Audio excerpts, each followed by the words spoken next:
अस्सलामुअलैकुम candidates, welcome back. उम्मीद करता हूँ आप सब खैरियत से होंगे। मैं हूँ आपका होस्ट कमर जवाद। मैं आपको अपने चैनल या स्टडी पर खुशामदीद कहता हूँ। आज की इस वीडियो में मैं आपको बताने जा रहा हूँ कि आप Mardan board exam roll number 2022 के लिए उन्हें किस तरह से डाउनलोड कर सकते हैं। तो बहुत ही ज़्यादा आसान मेथड है जो आज की इस वीडियो में शेयर करने वाला हूँ। तो कहीं मत जाइए, वीडियो मुकम्मल देख लें। वीडियो देखने के बाद आपको आसानी मिलेगी जो कि इसकी रोल नंबर 3 है वो डाउनलोड करने में। तो आइए वीडियो को स्टार्ट करते हैं। मैंने आपको वीडियो के डिस्क्रिप्शन बॉक्स में लिंक दे दिया है।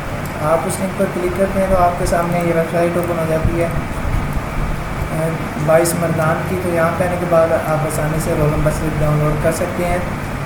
स्लिप डाउनलोड करने से पहले मैं आपको बताता चलूँगा, मैं आपको अपने चैनल या स्टडी पर result, admission, merit list, scholarship, pass papers और उसके अलावा जॉब्स के वाले से काफ़ी सारी इन्फॉर्मेशन अपडेट्स देता रहता हूँ। तो इन फ्यूचर आप अपडेट रहना चाहते हैं तो चैनल को सब्सक्राइब कर लें और बेल आइकन को प्रेस कर लें ताकि जो भी नेक्स्ट अपडेट होगी उसका नोटिफिकेशन आपको मिलता रहेगा।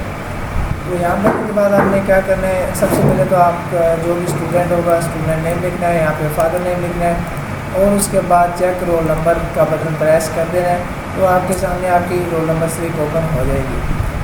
तो इसी तरह से आपने यहाँ पे इन्फॉर्मेशन ऐड करनी है और रोल नंबर स्लिप चेक कर लेनी है। उम्मीद करता हूँ सारी बातें आपको क्लियर होगी और वीडियो आपको अच्छी लगी होगी। वीडियो अच्छी लगी है तो वीडियो को लाइक करना और चैनल को सब्सक्राइब करना और बेल आइकन को प्रेस करके आल के बटन पर क्लिक करना ताकि नेक्स्ट जो भी अपडेट्स हों उसका नोटिफिकेशन आपको मिलता रहे। तो फिर मिलते हैं नेक्स्ट वीडियो में। अपना ख्याल रखिएगा। Thank you so much for watching the video. अल्लाह हाफिज़।